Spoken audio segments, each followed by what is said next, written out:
Hi అండి. మనకి టెట్లో ఉండి డిఎస్సిలో లేని సబ్జెక్ట్స్ ఏంటంటే ఐసీటీ అండ్ పెడగాగి అండి. ఇది టెట్లో ఉంటాయి కానీ డిఎస్సికి అయితే ఈ సబ్జెక్ట్స్ ఉండవు. మరి టెట్లో ఉన్నా కూడా వీటికి మార్క్స్ ఉన్నాయి, వెయిటేజ్ ఉంది కాబట్టి మనం ప్రిపేర్ అవ్వాల్సి వస్తుంది. అయితే జనరల్గా ఈ ఐసీటీ అనే సబ్జెక్ట్ని లాస్ట్లో ప్రిపేర్ అవుతారు. ఎందుకంటే మనం కంటెంట్ అదర్ సబ్జెక్ట్స్ ఉన్నాయి కదండి, వాటి మీద ఫోకస్ చేస్తాము. అవి ప్రిపేర్ అవుతూ ఈ ఐసీటీ అనేది లాస్ట్లో ప్రిపేర్ అవుతారు. ఇంకోటి ఏమంటే నాకైతే పర్సనల్గా చిన్న డౌట్ ఉంటుంది, ఈ సబ్జెక్ట్ ఉంటుందా, లాస్ట్లో ఏమైనా తీసేస్తారా అనేసి ఉంటుంది. ఎందుకంటే 2018లో అట్లాగే పిఐ అనేది ఉండేది టెట్కి, తర్వాత పిఐ ఓన్లీ ఫర్ డిఎస్సి, టెట్కి అయితే లేదు అని అట్లా వచ్చింది. సో ఇది కూడా అలా ఉంటుందా ఉండదా అని చిన్న డౌట్ ఉండేదండి. కాకపోతే ఈరోజు న్యూస్ పేపర్ చూసిన తర్వాత అయితే ఇంగ్లీష్ ప్రొఫిషియన్సీ టెస్ట్ ఉంటుంది అంటున్నారు, అట్లాగే కంప్యూటర్ బేసిక్ నాలెడ్జ్ కూడా టెస్ట్ చేయాలంటున్నారు. సో ఐసీటీలో కంప్యూటర్ బేసిక్ నాలెడ్జ్ గురించి సిలబస్ అయితే ఉందండి, మనకి డిఎడ్లో కూడా ఉంది. సో నాకు కన్ఫామ్గా ఇది ఉంటుంది అని 100% నాకు అనిపించింది. నెక్స్ట్ వచ్చేసి ఈ సబ్జెక్ట్ని లాస్ట్లో వరకు నెగ్లెక్ట్ చేయకండి. ఎందుకంటే మన కంటెంట్ ప్రిపేర్ అవుతూ, మెథడ్స్ ప్రిపేర్ అవుతూ, సైకాలజీ ఇవన్నీ ప్రిపేర్ అవుతూ ఈ సబ్జెక్ట్ లాస్ట్కి వేసుకున్నాం అనుకోండి, మన కంటెంట్ అసలు ఏది పట్టుకున్నా, కంటెంట్ అనే కాదు, ఈ మెథడ్స్ ఏది పట్టుకున్నా కూడా డిఎస్సి సబ్జెక్ట్స్ ఒక పటాన అవ్వవు. సో దీని వరకు వచ్చేటప్పటికి చాలా లేట్ అయిపోతుంది. ఈ సబ్జెక్ట్ నెగ్లెక్ట్ చేసి లాస్ట్లో హడావిడిగా ఏదో ఒక చదివేసి వెళ్ళిపోతే మార్క్స్ లూజ్ అయిపోతాం. సో మీరు దీన్ని కూడా ఒక సబ్జెక్ట్ని కొంచెం ఎర్లీగానే ఫినిష్ చేసుకోవడానికి ప్లాన్ చేసుకోండి. అయితే నేను ఇది 2021లో ఈ బుక్ తీసుకున్నాను కదా, అప్పుడు 2 టైమ్స్ రాసున్నానని చెప్పాను కదండి టెట్. ఆ 2 టైమ్స్ టెట్కి ఈ బుక్కే నేను ప్రిపేర్ అయ్యానమాట. నాకు ఎక్కడ బిట్స్ మిస్ అవ్వలేదండి. అందుకే ఇప్పుడు నేనేం కొత్త బుక్ అనుకోవట్లేదు. ఇది ఆల్రెడీ నేను ప్రిపేర్ అయ్యాను, మీకు ఎంత చూస్తే తెలుస్తుంది కదా. ఆల్రెడీ ప్రిపరేషన్ అయ్యాను అప్పట్లో. ఇప్పుడు రివిజన్ చేసుకోవాలనుకుంటున్నాను. ఎట్లాగో యూట్యూబ్ అది ఉంది కదా, స్టార్ట్ చేశాను కదా, నేను ఎట్లాగో రివిజన్ చేసుకుంటున్నాను. మీకు కూడా చెప్తే యూజ్ అవుద్ది ఎవరికైనా. అంటే స్టార్టింగ్లో ఇది బుక్ ఓపెన్ చేసిన వెంటనే చాలా గజిబిజిగా ఉంటుంది, టాపిక్ కొంచెం డ్రైగా ఉంటుందండి.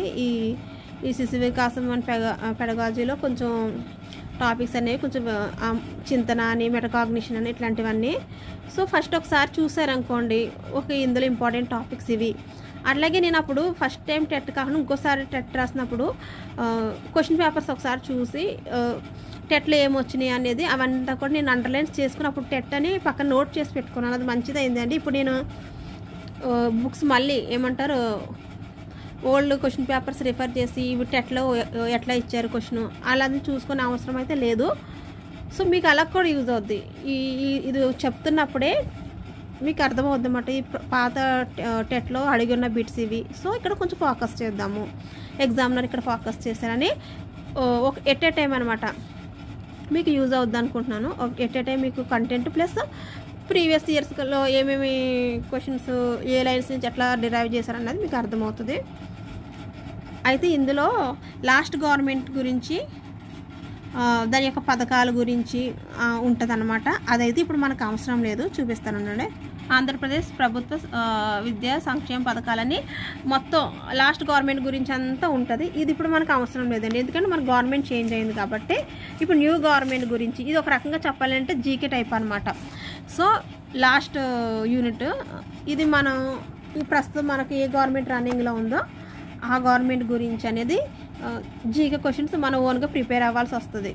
ఓకే, ఎందుకంటే జీకే అనేది మనకి ఈ పర్టికులర్గా ఈ క్వశ్చన్స్ అని మనం గెస్ చేయలేము కదా. ఈ బుక్లో కూడా అంతేనండి, ఇచ్చారు. నేను లాస్ట్ పేజెస్లో చూపించిన ఆ టాపిక్స్ నుంచే మ్యాక్సిమం బిట్స్ వచ్చినాయి. అయితే మనది మల్టిపుల్ సెషన్స్ కాబట్టి అండి, ఒక్కొక్క సెషన్లో అయితే మనం ఈ బుక్ నుంచి గెస్ చేయలేకపోయారు, జీకే కదా అవుట్ ఆఫ్ వెళ్ళిపోయినాయి. మ్యాక్సిమం అయితే ఒక 80 to 90% అయితే ఈ బుక్ నుంచి జీకే బిట్స్ కూడా అప్పుడు వచ్చినాయి. సో మన జీకే అయితే ఇంకా ఈ లాస్ట్ గవర్నమెంట్ గురించి చదవనవసరం లేదు. అయితే ఈ కంపల్సరీగా ఈ బుక్లోంచి ఈ టాపిక్, ఎందుకంటే ప్రతి గవర్నమెంట్ డప్పు కొట్టుకోవాలనుకుంటుంది కాబట్టి ఆ డప్పు అనేది క్వశ్చన్ పేపర్లో ఏ విధంగా అంటే ఇట్లా ఈ గవర్నమెంట్కి సంబంధించిన పథకాలు ఇవన్నీ ఇందులో ఒక టాపిక్గా యాడ్ చేసి ఉన్నాయి కాబట్టి ఖచ్చితంగా క్వశ్చన్స్ అనేవి ఫ్రేమ్ చేసుకుంటారు అట్లా. సో ఈ బుక్ డప్పు కొట్టుకోవడానికి కూడా పనికొచ్చుది కాబట్టి కంపల్సరీ ఈ సబ్జెక్ట్ ఉంది, దీనికి వెయిటేజ్ ఉంది, ప్రిపేర్ అవ్వాలి. ఓకేనండి. సో విషయ సూచికలో చూపిస్తారు సైకాలజీకి సంబంధించిన నూతన అంశాలు. సృజనాత్మక అనేది మనకి ఇది సృజనాత్మకత అనేది ఉంది ఆల్రెడీ, అది కాకుండా సైకాలజీలో ఉంది. అది కాకుండా ఆలోచన చింతన అనేది న్యూ టాపిక్. అలాగే వివేచన, దీనినే విచక్షణ జ్ఞానం అంటారు. అలానే మెటాకాగ్నిషన్ స్వబుద్ధి, అతి సంజ్ఞానాత్మకత. నెక్స్ట్ వచ్చేసి ప్రత్యక్షము, ఇది న్యూ టాపిక్కేనండి. అలాగే భావన, భావనోద్భవము, అలాగే అనుభవాత్మక అభ్యాసము, ఎక్స్పెరిమెంటల్ లెర్నింగ్, ఇవన్నీ న్యూ టాపిక్సే. సృజనాత్మక కొంచెం మనకి తెలిసిన టాపిక్.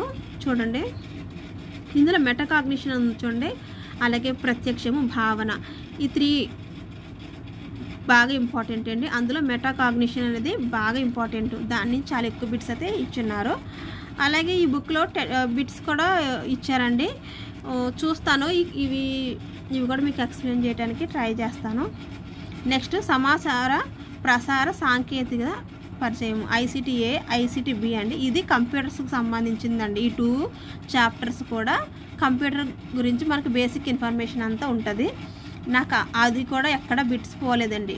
ఈ సైకాలజీ సంబంధించిన ఈ అంశాలు, అలాగే ICTA A and B computer సంబంధించింది కూడా ఈ బుక్ నుంచే వచ్చినాయి అన్నమాట. చాలా బాగుంది. నెక్స్ట్ నూతన జాతీయ విద్యా విధానం 2020 ఉంది, ఇది PIEలో ఉంచండి, అలానే ఉంటుంది కొంచెం. నెక్స్ట్ ఆంధ్రప్రదేశ్ ప్రభుత్వ సంక్షేమ పథకాలు, ఇవన్నీ మనం తెలుగు TDP సంబంధించిన పథకాలు కానీ ఇవంతా జీకేలో మనం లేటెస్ట్గా కలెక్ట్ చేసి ప్రిపేర్ అవ్వాలండి. ఇది ఒకటి మాత్రం ఇది యూజ్ అవుతుంది ఇప్పుడు మనకి. అయితే ఇందులో ఫ్రెండ్స్ డెఫినేషన్స్ కింద ఉంటాయి అన్నమాట. జనరల్గా ఇవి నిర్వచనాలు ఇవన్నీ ఉన్నాయి కదా, అలాగే ఇందులో ఉండే మ్యాటర్ కూడా ఒక డెఫినేషన్స్, ఒక నిర్వచనాలు టైప్ అనమాట. అంటే లైన్ ఎలా ఉందో అలానే ఇస్తున్నారు, మార్చి ఇవ్వట్లేదు. అప్లికేషన్లో టైప్లో కానీ ట్విస్ట్ చేసి కానీ ఇవ్వట్లేదు. మనకి ఏ విధంగా అయితే చూడండి డెఫినేషన్స్ ఉన్నాయి అదే ఇస్తాడు కదా. ఫస్ట్ చూడండి, సృజనాత్మక అంటే ఒక కొత్త ఊహను కానీ ఒక కొత్త వస్తువును కానీ ఉత్పత్తి చేయు ప్రక్రియ. ఎవరంటే డెఫినేషన్ ఇచ్చింది ఇది గిల్ఫర్డ్, విల్సన్, క్రిస్టియన్సన్. ఇది ఎక్కడ మార్చరు కదండి. సో మనం కోడింగ్స్ అనేవి పెట్టుకుంటాం. కొత్త ఊహను కొత్త వస్తువు అనగానే గిల్ఫర్డ్, విల్సన్, క్రిస్టియన్సన్. అలాగే మళ్ళీ చెప్తున్నా, ఈ లెసన్ మొత్తంలో ట్విస్ట్ చేసి ఏమి ఇవ్వరు. యాస్టీజ్గా లైన్స్ ఎలా ఉన్నాయి అట్లానే ఎగ్జామ్లో ఇచ్చేశాడు. నేను మధ్యలో టెట్ అని కొన్ని లైన్స్ అండర్లైన్ చేసుకున్నాను. అంటే యాస్టీజ్గా టెట్లో ఆ బిట్ అట్లా ఆ లైన్ అలా పడింది అన్నట్లు లెక్క. నెక్స్ట్ వచ్చి సృజనాత్మక ఇది ఉత్పత్తి ప్రక్రియ ప్లస్ ఉపయోగము. ఇది ఓన్లీ ఇంపార్టెంట్వి, బాగా ఇంపార్టెంట్వి మాత్రమే నేను అండర్లైన్ చేసుకున్నానండి. ఇవి సరిపోతాయి. ఈ అంతకు మించి మిగతా వేస్ట్ మ్యాటర్ అంతా కూడా అవసరం లేదు. నెక్స్ట్ హచిన్సన్ నిర్వచించారు ఏమని, సృజనాత్మక అనగా కళ, భాష, సంగీతము లేక శాస్త్రపరంగా జరిగే నూతన ప్రక్రియ. హచిన్సన్ అనగానే కళ, భాష, సంగీతం, ఈ 3 కోడ్గా పెట్టుకున్నానండి. ఈ 3 కనిపిస్తే హచిన్సన్, సృజనాత్మక సంబంధించిన నిర్వచనం అనమాట. నెక్స్ట్ మెడ్విక్, దీనికి నేను సృజనాత్మక సంబంధించిన నిర్వచనాల్లో సంబంధిత కారకాలను కొత్తగా ఉపయోగపడే విధంగా, సంబంధిత కారకాలను కొత్తగా ఉపయోగపడే విధంగా. ఇందులో సంబంధిత అనే వర్డ్ కనిపించగానే నేను మెడ్విక్ అని పెట్టుకున్నా. నెక్స్ట్ చాప్లిన్ అండి, కొత్త సంబంధాలను వ్యక్తపరచడమే. ఇందులో వ్యక్తపరచడమేని హైలైట్గా చేసుకుంటే మనకి చాప్లిన్ అని పెట్టేయచ్చండి డైరెక్ట్గా. నెక్స్ట్ స్టాగ్నర్, కార్బోస్కీ, సంపూర్ణంగా లేదా పాక్షికంగా అని కనిపించగానే మనకి వర్డ్ స్టాగ్నర్ అండ్ కార్బోస్కీ అనమాట. నెక్స్ట్ వచ్చేసి సమస్యలు, లోపాలు, టోరెన్స్ అని కనిపించగానే సమస్యలు, లోపాలు, నేను టాలరేట్ చేయలేకపోతున్నాను, నేను భరించలేకపోతున్నాను ఈ సమస్యలు అని అట్లా కోడ్ అనమాట. నెక్స్ట్ వచ్చేసి అసుబెల్కి ప్రజ్ఞా సామర్థ్యాలు, మూర్తిమత్వ లక్షణాలు, సమస్య పరిష్కార లక్షణాలు యొక్క కలయికే సృజనాత్మక అసుబెల్ అనమాట. ఓకేనండి. ఈ టేబుల్ అంత ఇంపార్టెంట్ ఏం లేదు. నెక్స్ట్ సృజనాత్మకత లక్షణాలు 5 ఉన్నాయండి. ఇది సైకాలజీలో ఆల్రెడీ ప్రిపేర్ అయిన చూడండి అలాగే ఉన్నట్టు ఉంటుంది, కానీ కొంచెం డిఫరెంట్గా ఉంటుంది, అంత వ్యాస్ట్గా కూడా ఉండదు. గిల్ఫర్డ్ అండి సృజనాత్మక లక్షణాలను 5 అని వర్గీకరించింది గిల్ఫర్డ్ అనమాట. సామర్థ్యాలను సృజనాత్మక లక్షణాలుగా తెలిపాడు. అంతేకాకుండా ఏమిటి, సామర్థ్యాలను సృజనాత్మక యొక్క లక్షణాలుగా తెలిపింది. అలాగే సృజనాత్మక లక్షణాలు 5 అని తెలిపింది ఇక్కడ గిల్ఫర్డ్ అనమాట. అవి ఏంటంటే 5 ఉన్నాయి. ధారాళత, నవ్యత, సహజత్వం, పునర్నిర్వచనం, సమస్యల పట్ల సున్నితత్వం. ఈ 5 ఆర్డర్లో గుర్తుపెట్టుకోవడం ఇంపార్టెంట్. 5 గుర్తుపెట్టుకుంటే చాలు, వీటి గురించి వివరించడం అనేది అవసరం లేదు. ఎందుకంటే చెప్పాను కదండి, ఇది సైకాలజీ టాపిక్, కానీ ఐసీటీలో ఇచ్చినప్పుడు దీన్ని ఏమి అప్లికేషన్ మోడల్లో ఇవ్వట్లేదు. ఇది ఐసీటీలో మనకు వచ్చిన టాపిక్ అండి. ఇది సైకాలజీ సంబంధించిన సబ్జెక్ట్ ఐసీటీలో ఇచ్చిన మోడల్ ఇంతవరకు అడుగుతున్నారు తప్పితే దాన్ని వివరించి ధారాళత అంటే ఏంటి అప్లికేషను, నవ్యతకి అప్లికేషన్ అట్లా ఇవ్వట్లేదు. సో ఇదంతా నేను ఈ ఎక్స్ప్లెనేషన్ అనేది ప్రిపేర్ అవ్వలేదు. నేను 2 టైమ్స్ టెట్ రాసిన కూడా నేను ఎక్కడ ఆ ప్రీవియస్ టెట్ బిట్స్లో కూడా ఇన్ డీటెయిల్గా దీనికి ఐసీటీలో వెళ్ళటం సృజనాత్మక నేను చూడలేదు. నెక్స్ట్ అండి, పోర్టర్ ప్రకారము సృజనాత్మక మూలకాలు, ఇక్కడ మూలకాలు అంటే 5 అనమాట. ధారాళత, నవ్యత, వాస్తవికత, అవగాహన, ప్రేరణ. జస్ట్ ఆర్డర్ గుర్తుపెట్టుకోండి, ఆ 5 గుర్తుపెట్టుకోండి ఐసీటీ వరకు మాత్రం. నెక్స్ట్ సృజనాత్మక రకాలు. బోర్డెన్ ప్రకారం సృజనాత్మక 3 రకాలు. సంయోగ సృజనాత్మక, నెక్స్ట్ వచ్చేసి అన్వేషణాత్మక, నెక్స్ట్ రూపాంతర సృజనాత్మకత అనమాట. నెక్స్ట్ ఈ 3 గుర్తుపెట్టుకోండి. బోర్డెన్ అనగానే 3 రకాల సృజనాత్మక రకాలు 3 అన్నారు. సంయోగ, అన్వేషణ, నెక్స్ట్ రూపాంతర, ఇవి మాత్రమే. సంయోగ సృజనాత్మక అంటే ఇంతకు ముందే తెలిసిన ఆలోచనలు అనమాట. అంటే త్రివిధ ధర్మాలు, న్యాయాలు ఉదాహరణ ఇచ్చాడు. వాటికి సంబంధించిన ఆలోచనలు ఒక చోటకు చేర్చడం వల్ల పైథాగరస్ సిద్ధాంతము అనే నూతన సిద్ధాంతం ఆవిర్భవించింది. అంటే ఇంతకు ముందు ఉన్న దాన్ని యూజ్ చేసుకుని కొత్తగా సృష్టించబడటం సంయోగ సృజనాత్మక అండి. అలాగే అన్వేషణాత్మక సృజనాత్మక అంటే పూర్తిగా నూతన, అంటే ఫస్ట్ టైం అనమాట. ఎగ్జాంపుల్స్ ఏమి ఇచ్చాడు, ఎడిసన్ బల్బ్ కనుగొనడంలో, అలాగే జాన్ గుటెన్బర్గ్ అచ్చు యంత్రం. ఇవన్నీ కూడా కంప్లీట్గా న్యూ అనమాట. ఫస్ట్ ఇన్వెన్షన్, మొదటగా ఫస్ట్ అదే అనమాట. ఇది అయితే సంయోగ అంటే అంతకు ముందే కనిపెట్టిన ఆలోచన కావచ్చు, ఏదైనా వస్తువుని కొంచెం ట్రాన్స్ఫార్మ్ చేయటం. నెక్స్ట్ వచ్చేసి రూపాంతర సృజనాత్మక అంటే ఇంతకు ముందే సృష్టించబడే వస్తువు నుండి నూతన వస్తువును సృజించడం. ఓకేనా. 5 అయితే ఆలోచనలు, ఇంతకు ముందే తెలిసినట్టే ఆలోచనలు, ఇక్కడ వస్తువులు, అలా గుర్తుపెట్టుకోండి. ఎగ్జాంపుల్స్ గుర్తుపెట్టుకోండి, కంప్యూటర్స్ నుంచి ల్యాప్టాప్. అయితే వీటిని ఇంత డీటెయిల్గా అయితే అడగట్లేదండి, జస్ట్ చెప్పాను కదా, ఆ 3 హెడ్డింగ్స్ గుర్తుపెట్టుకుంటే సరిపోద్ది ఐసీటీ వరకు. నెక్స్ట్ అండి, సృజనాత్మక స్థాయిలు. వ్యక్తీకరణ స్థాయి, ఉత్పత్తి స్థాయి, పరిశోధన స్థాయి, నూతన సృజన స్థాయి, ఆవిష్కరణ స్థాయి. ఈ 5 స్థాయిలు ఆర్డర్ గుర్తుపెట్టుకోండి. నెక్స్ట్ ఆర్డర్ ఇంపార్టెంట్ అండి, ఆర్డర్లో పెట్టమని అడుగుతుంటారు ఎక్కువ బిట్స్. సృజనాత్మక ప్రక్రియలోని దశలు అవి కూడా 4 అండి. సన్నాహ దశ, గుప్త దశ, అంతర్దృష్టి దశ, నిరూపణ దశ. ఆర్డర్ ఇంపార్టెంట్గా కోడ్ పెట్టుకుని గుర్తుపెట్టుకోండి. ఇంతకు మించి ఈ వివరణ అంతా కూడా ఐటీలో మళ్ళీ ఇంకొకసారి అన్నిసార్లు చెప్తుంది అనుకోకండి, అడగట్లేదు. సైకాలజీలో అయితే అడుగుతాడు. సృజనాత్మక మాపనము. వ్యక్తులలో సృజనాత్మకతను మాపనం చేయుటకు పరిశీలన పద్ధతి, కృత్యాధార పద్ధతులు బాగా ఉపయోగిస్తారు అన్నది ఎవరంటే పాల్ టోరెన్స్ అనేటువంటి శాస్త్రవేత్త అనమాట. ఓకేనండి. టెట్ అని పెట్టారు కదా, టెట్లో అడిగి ఉన్నారనమాట. కృత్యాధార పద్ధతులు బాగా ఉపయోగించింది పాల్ టోరెన్స్. ఈయన మిన్నీసోటా విశ్వవిద్యాలయంలో అనేక సంవత్సరాల పాటు సృజనాత్మకతను మాపనం చేయటకు పరిశోధనలు జరిపారు. ఆ పాయింట్ అయితే అడగలేదు, కానీ జస్ట్ ఇది మాత్రం టెట్లో అడిగి ఉన్నారు, డైరెక్ట్ లైన్. ఈ పరీక్షల ఫలితముగా మిన్నీసోటా టెస్ట్ ఆఫ్ క్రియేటివ్ థింకింగ్ అనే పరీక్షను తయారు చేశారు. అందులో 10 రకాల పరీక్షలు ఉంటాయి. అవి ప్రతిదీ 4 రకాల స్కోరింగ్ను వెల్లడిస్తుంది. 4 రకాలు అనమాట మిన్నీసోటా టెస్ట్ ఆఫ్ క్రియేటివ్ థింకింగ్లో. అవి ఆ 4 ఏంటంటే ఆ స్కోరింగ్వి ధారాళత, సరళత, స్వాభావిక సిద్ధత మరియు నవ్యత. నెక్స్ట్ వచ్చేసి వల్లాసెన్ కాగన్ అను శాస్త్రవేత్తలు రూపొందించిన సృజనాత్మక పరీక్షలలో అసాధారణమైన ఉపయోగాల అంశాలు ఉంటాయి. ఉదాహరణకు వస్తువులను అసాధారణంగా ఎలా వినియోగించాలో రాయండి. ఇది ఇంపార్టెంట్ అండి.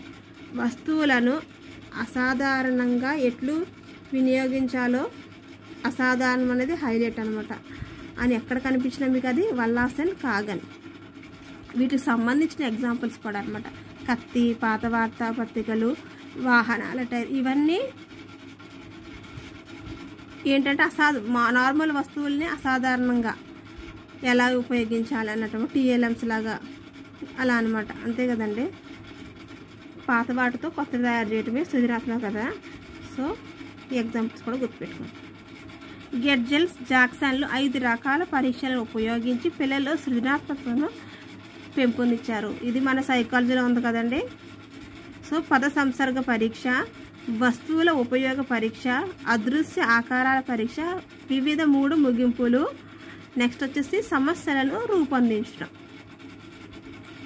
సో ఇవన్నమాట మిన్నీసోటా సృజనాత్మక పరీక్షలలో అంశాలు: చిత్ర నిర్మాణం, సృజనాత్మక నమూనాను రూపొందించడం, వృత్తాల ఆధారంగా బొమ్మలు గీయడం, చతుస్రాలను నూతన ఆకారాలను గీయడం. నెక్స్ట్ టాపిక్ అండి ఆలోచన చింతన. ఇది న్యూ టాపిక్. ఇది సైకాలజీలో లేదు. ప్రీవియస్గా మీరు నేర్చుకున్నది సైకాలజీలో మనకు ఉంది. ఇది మాత్రం ఆలోచన చింతన అనేది లేదనమాట. ఇందులో ఫస్ట్ బిట్టే టెట్కి వచ్చిందండి. ఇంపార్టెంట్. డెకార్డే మానవ మనుగడకు కారణం మన ఆలోచనే. ఆలోచన మనిషికి వివేచన జ్ఞానాన్ని నేర్పుతుంది. డెకార్డే. ఇందులో మనుగడ అనేది నేను కోడ్గా గుర్తుపెట్టుకోండి. మనుగడ అని ఉండగానే అది ఆ డెఫినేషన్ ఎవరు ఇచ్చారంటే డెకార్డే. అది చాలా ఇంపార్టెంట్ బిట్ అండి. అక్కడ రాయలేదు కానీ ఆలోచన ఒక సంజ్ఞానాత్మక ప్రక్రియ, ఆలోచన ఒక నిర్మాణాత్మక ప్రక్రియ. ఇందులో మనం ఒక కొత్త దాన్ని నిర్మిస్తాం. నెక్స్ట్ ఈ మానసిక నిర్మితిలో భావనలు మనసు యొక్క ఆకృతి నమూనాలు, దీన్నే స్కిమాస్, మనోకల్పిత చిత్రములు, మెంటల్ ఇమేజెస్ ఉంటాయి. నిర్వచనాలు ఇచ్చారండి. ఈ నిర్వచనాలు ఇంపార్టెంట్. రాస్ చాలా ఇంపార్టెంట్. అలా గ్యారెట్ కూడా ఇంపార్టెంట్. వ్యాలంటైన్, గిల్ఫర్డ్ ఒకటి ఇంపార్టెంట్. నెక్స్ట్ మన్ కూడా ఇంపార్టెంట్. మోహిసిన్. ఈ 5గురిని 5 షిఫ్ట్లో ఇచ్చారు. వ్యక్తి మానసిక రంగంలో ఒక విషయం గురించి ఏర్పడే సంజ్ఞానాత్మక చర్య ఆలోచనే రాస్ అన్నమాట.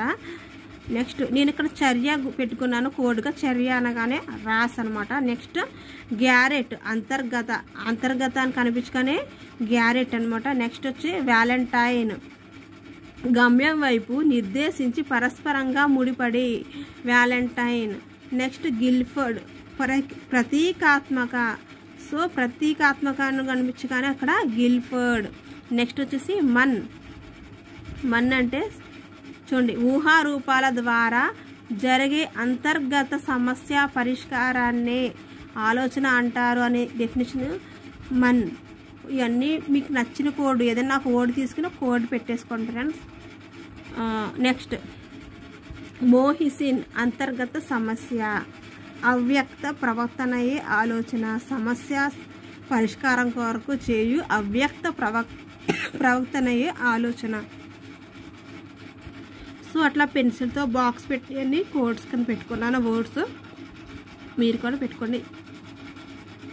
నెక్స్ట్ వీడియోలో ఊహ ఆలోచన, హేతుబద్ధ ఆలోచన, సమైక్య ఆలోచన, విభిన్న ఆలోచన, స్థైర ఆలోచనల గురించి ఉంది ఫ్రెండ్స్. అది నెక్స్ట్ వీడియోలో చెప్తాను. లెంత్ ఎక్కువ అయిపోతుంది. ఇక్కడ నుంచి అన్నీ మాత్రం న్యూ టాపిక్స్ అనమాట. సైకాలజీకి సంబంధించినవి కాదనమాట. మెటాకాగ్నిషన్ కూడా చాలా న్యూ టాపిక్. నెక్స్ట్ వీడియోలో కవర్ చేసుకుంటాం ఫ్రెండ్స్. వీడియో నచ్చితే కనుక లైక్ చేయండి friends. Thank you for subscribing అండి.